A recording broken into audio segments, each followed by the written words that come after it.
Maayong adlaw sa tanan. Ang akong i-discuss karon ay ang flowchart. Using a flowchart. A flowchart is a tool that uses diagrams to show the steps in a programming task. It's often easier to understand an algorithm by looking at a flowchart than by reading text because the symbol help visualize the logic and flow of each step quickly and clearly. Kining flowchart is isa siya na tool na nagamit mga diagrams. Ang flowchart ay isa ka tool na naggamit og diagrams nga nagpakita unsaon paghimo og isa ka programming task. Mas masabtan nato ang isa ka algorithm kung magamit og flowchart kaysa magbasa kag mga text or words. Ang mga symbols na gamiton sa flowchart is makatabang pod unsaon pagsabot sa isa ka logic ug sa pagsabot nato sa mga pamaagi unsaon paghimo sa isa ka program. Naay 5 ka benefits sa paggamit og flowcharts. Easy communication, simplifies complex problems, better documentation, easier coding, and effective error detection.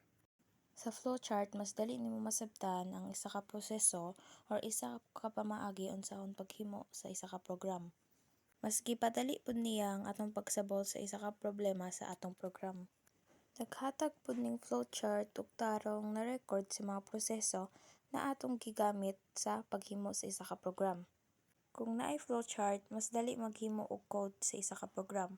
Kung magamit pud kag flowchart, mas dali nimo makita nimo mga sayop. Diri na pud ta sa mga limitation sa flowcharts. Complexity with large programs, difficult to update, not understandable by computers. Dili nindot maggamit og flowchart kung magdeal ka og dako na programs. Malisudan kag gamit sa flowchart kay ang iyang mga details is mahimong komplikado ug maglibog na ka sa kadaghan sa mga impormasyon na naa sa flowchart.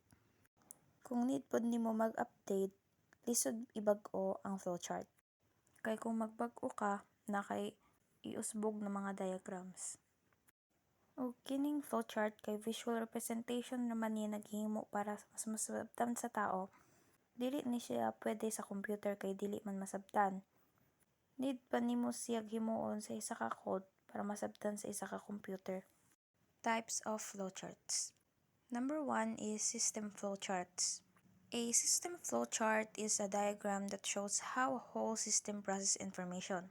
When a systems analyst creates a new application, they use drawings to show their ideas. This tool effectively shows what inputs are needed, what actions are taken to process the inputs, and what the outputs should be.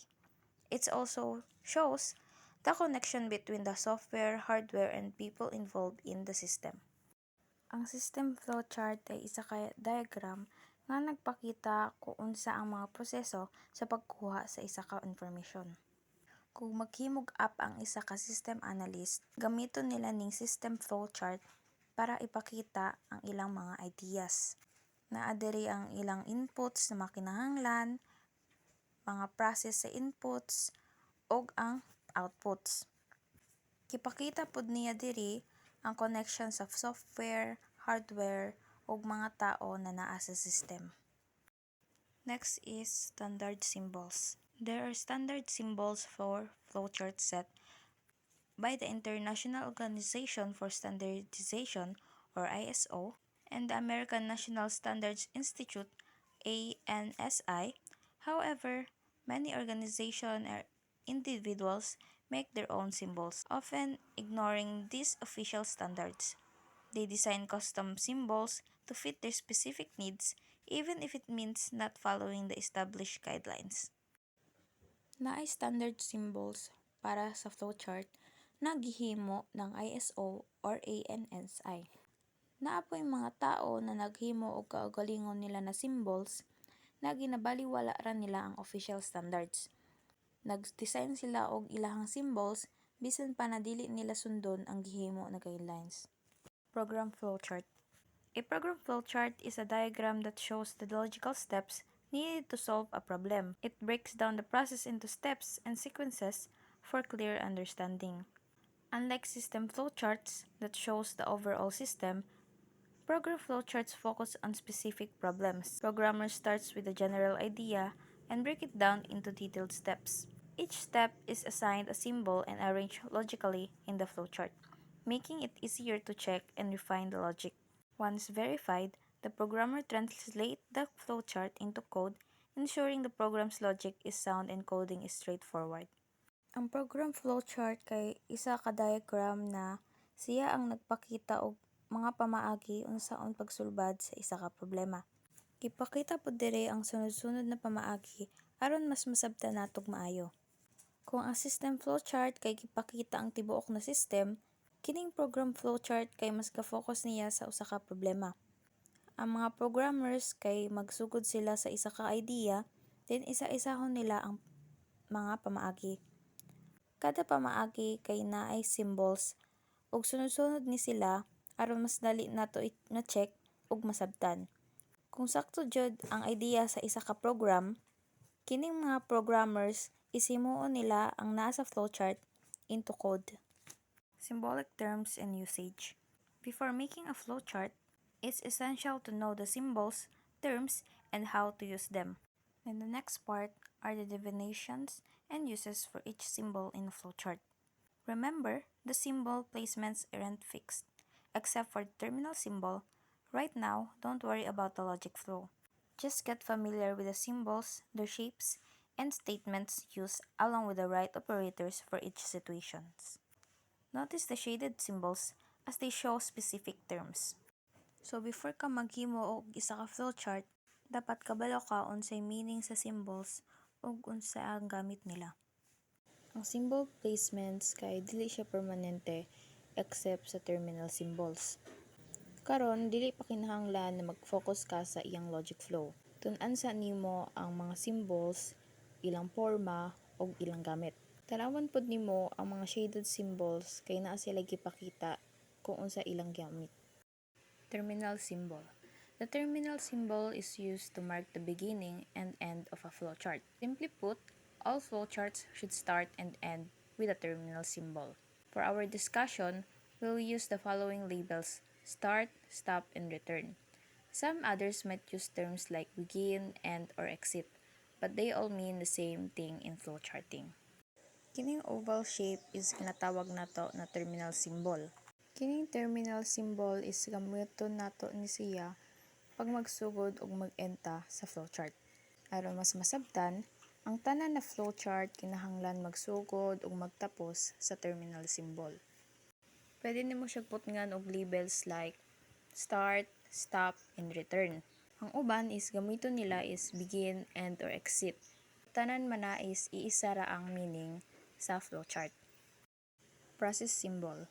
A process symbol is a rectangular shape used in flowcharts to represent arithmetic operations or individual variable assignments. This is the most commonly used symbol in flowcharting.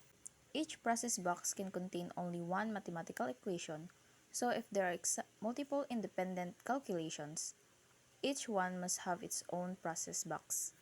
The same rule applies when assigning data to variables. Each variable assignment needs its own process box. Kining rectangular shape is ginatawag na process symbol. Kining process symbol kay kamiton sa flowcharting para sa arithmetic operations or individual na assignments. Kada process box kay naay isa ka mathematical equations. Kung daghan ang mathematical equations, dapat kay naa sila kaugalingon na process box. Dili nimo pwede sila isahon sa isa ka box. Same pod sila sa pag mag-assign kag assignment sa data. Naa jud sila kaugalingon na process box. Input or output symbol. A parallelogram shape in flowcharts represent input and output operations. It also shows the connection between input and output devices. This symbol indicates the flow of data and the device it moves through during processing. Kining parallelogram na shape is nagrepresent siya input or output symbol. Kini na symbol kay nagpakita sa connection sa input ug output. Kini pod na symbol kay nag-atiman siya sa agianan sa mga data or iyang mga process. Decision symbol. A decision symbol shaped like a diamond is used to evaluate a conditional statement and decide the next step based on whether the condition is true or false. Only 3 out of the 4 corners of the decision symbol are used for connecting steps. The top corner shows where the process enters, while the left and right corners show the possible outcomes based on the condition. These sides are usually labeled with indicators like yes and no to represent the different paths depending on the evaluation. Kining diamond shape or decision symbol ay gigamit para magdesisyon unsay sunod na himuon. Nakadepende pud ni siya kung ang imong statement are true or false. Sa taas sa diamond is kapakita asa gikan ang process. Dara naman sa gilid niya is ipakita unsa ang posible na resulta. Kung yes or no ba siya. Predefined process symbol. A predefined process symbol shows a block of code that is separated from the main instructions. It helps keep the main flowchart simple and avoids repeating steps, making the program easier to manage. Kining predefined process symbol is makatabang siya para mahimok simple atong flowchart. Makatabang pud ni para di ta magbalik-balik sa isa ka steps ug dali na nato masabtan ang atong program. Preparation symbol. A preparation symbol shaped like hexagon is used to define multiple variables. It allows you to adjust the box size to fit all the variables you need. The preparation box must follow the start symbol, appear only once in the flowchart, and be used exclusively for defining variables. Kining preparation symbol ay gamiton para i-define ang isa ka variable na imong gamiton. Kining preparation symbol pod kay dapat isunod ni siya sa start symbol ug dapat isa ka beses ra ni magamit sa flowchart. On-page connector.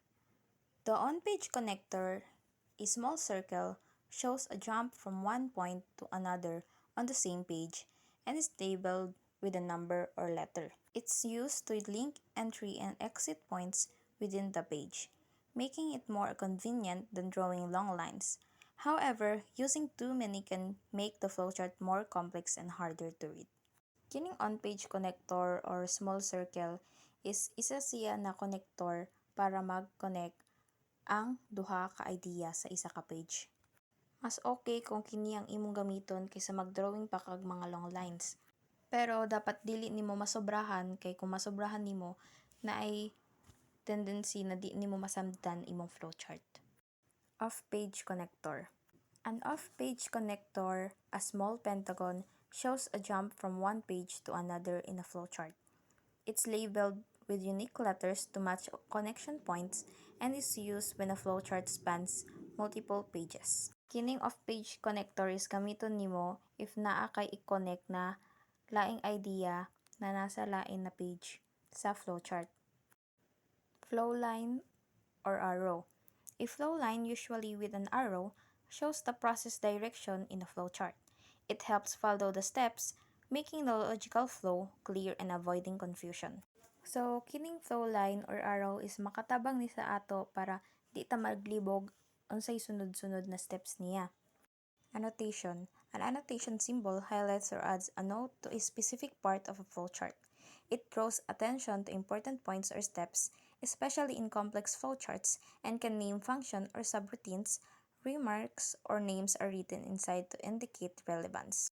Kining annotation symbol is ga-add siyag note sa isa ka part sa flowchart na lisod sabton. Kibali siya na ang naghatag og meaning sa isa ka flowchart. Labels and notations. Labels and notations are essential to make a flowchart meaningful. Symbols alone don't provide the details of the process, so it's important to include labels or words with the symbols. These labels and notations help develop a clear and understandable flowchart. Kining labels and notation, kini ang nasasulod sa symbols. Kining labels ug notation is makatabang siya para masabtan nimo ang isa ka flowchart. And for the last part, now focus on how logic flows in a flowchart. Now the symbols, labels, and notes, algorithms describe the steps a computer takes to solve a problem. They are the key for problem solving, break tasks into smaller steps and arrange them logically, clearly understand the instructions the computer needs. So, ang importante jud sa flowchart is makabalo ka sa symbols, sa mga labels o notes niya. Ang algorithms pod is ka-describe unsaon ang pamaagi sa pag-solve og problem. Og sabton lang gyud nimo ang mga instructions na kinahanglan sa computer. Og kana ra ang nasa flowchart. Thank you.